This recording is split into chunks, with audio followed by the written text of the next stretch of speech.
Is there really a point in having inclusive education? Or is it just for a show? In a world that constantly talks about equality and inclusion, one might ask, is inclusive education truly serving its purpose? Or is it merely a performance to please the public eye? Some argue that it exists only to comply with international standards, a token act of acceptance rather than genuine change. Others say it's just a label, a policy written on paper but not practiced in classrooms. But behind the debates and skepticism lies a truth that cannot be denied. Inclusive education is not for show, it's for life.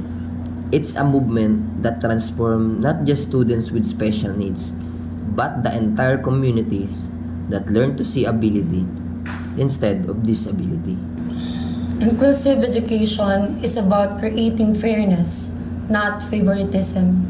It opened doors for both typical and atypical learners to grow, learn, and thrive together in an environment that celebrates diversity rather than hides it.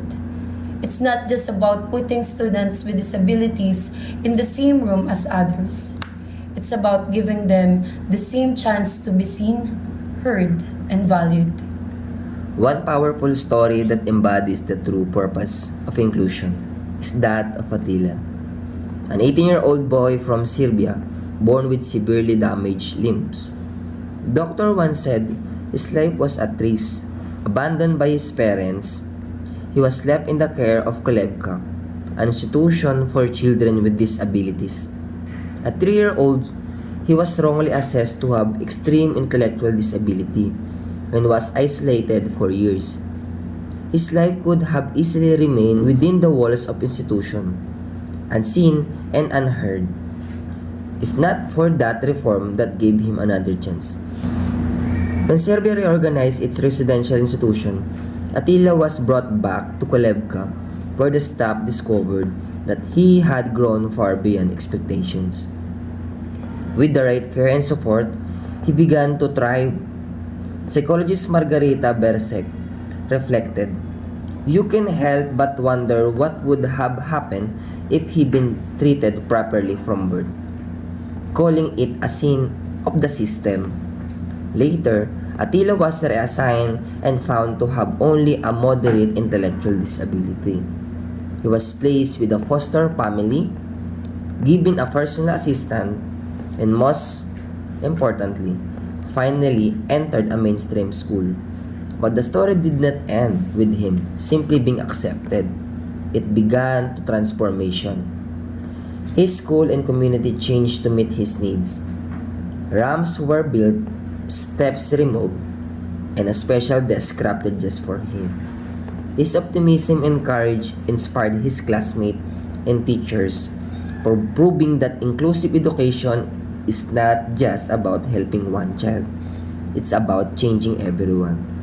The presence of one student with disabilities reshaped the mindset of an entire school, showing that empathy, understanding, and respect can flourish in shared space of learning. Atila's story stands as living proof that inclusive education has a real transformative purpose. When done right, it breaks the barriers of prejudice and builds bridges of compassion. It gives every learner, regardless of ability, a chance to succeed and belong. Therefore, inclusive education is not a show.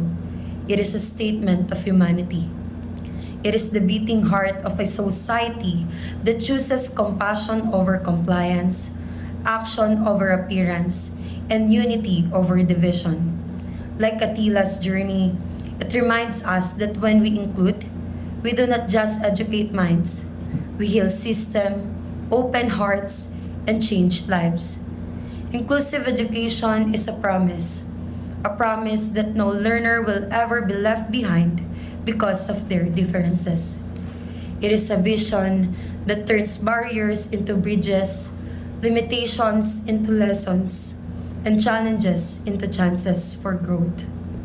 It teaches us the greatness is not defined by perfection, but by acceptance, understanding, and courage. When we make room for every learner, we don't just build classrooms, we build communities of empathy, equality, and hope. And perhaps that is the truest purpose of education, to light a path where every child, no matter their ability, can walk forward with dignity, confidence, and belonging. Because in the end, inclusion is not about them or us. It's about all of us. It's about creating a world where everyone has a place a voice, and a chance to shine.